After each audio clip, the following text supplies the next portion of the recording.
अस्सलाम वालेकुम नाज़रीन, हमारे ॾिसी रहे HR JDO न्यूज़ ऐं मां आहियां वज़ीर उनड़। ख़बर शामिल कयूं था काज़ी अहमद मां HR JDO न्यूज़ जे रिपोर्टर मोहब जी। निशात तंज़ीम जमात लवारी शरीफ़ रीजन शहीद बेनज़ीराबाद जो पहिरियों रीजनल काउंसिल जो इजलास थी गुज़रियो, जंहिंजी सदारत रीजन शहीद बेनज़ीराबाद जे सदर फयाज़ुद्दीन ॾहरीअ कई, जॾहिं त रीजन जनरल सेक्रेटरी अलहदिनू कीरियो जन इजलास जी कार्रवाई हलाई। इजलास में एजेंडा जे 5 पॉइंट्स ते गौर वीचार करे अहम फैसला कया विया, जंहिंमें बहितर तालीम जे फ़रोग़ लाइ यूनिट नाठियाणीअ में हलंदड़ कोचिंग सेंटर में 2 वधीक उस्ताद मुक़ररु करे फ़ाल बणायो वेंदो।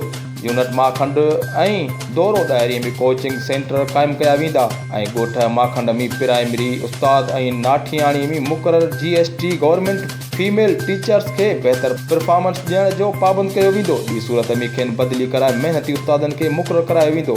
माखंड जे गवर्नमेंट गर्ल्स प्राइमरी स्कूल में फीमेल टीचर मुक़ररु कराइण लाइ कोशिशूं वरितियूं वेंदियूं। उन खां अलावा ॿारनि जे वालिदेन सां मुलाक़ातूं करे खेनि ॿारनि खे स्कूल मोकिलण लाइ पाबंद कयो वेंदो। यूनिट काज़ी अहमद जे सदर ख़ादिम हुसैन मंगीअ पारां मुख़्तलिफ़ ॻोठनि पीर मोहम्मद सादिक कुरैशी, करम बुगियो, बचलपुर ऐं खाजा तौरा करे स्कूलनि जे उस्तादनि ऐं ॿारनि जे वालिदेन सां मिली ॿारनि जे बहितर तालीम लाइ हिमथायो वेंदो। सिहत जे हवाले सां सलाहुद्दीन कीरियो पारां पूरी रीजन शहीद बेनज़ीराबाद जे जमात जा ब्लड ग्रुप चेक कराए कार्ड इशू करण ऐं उन जो रिकॉर्ड रीजन ऐं यूनिटनि में रखण जी तजवीज़ मुतफ़िक़ा राय सां मंज़ूर कई हुई, जंहिं लाइ लैब असिस्टेंट टेक्नीशियन सां राब्तो करे दिसंबर में रीजन शहीद बेनज़ीराबाद तरफ़ां ब्लड ग्रुप चेक कराया वेंदा।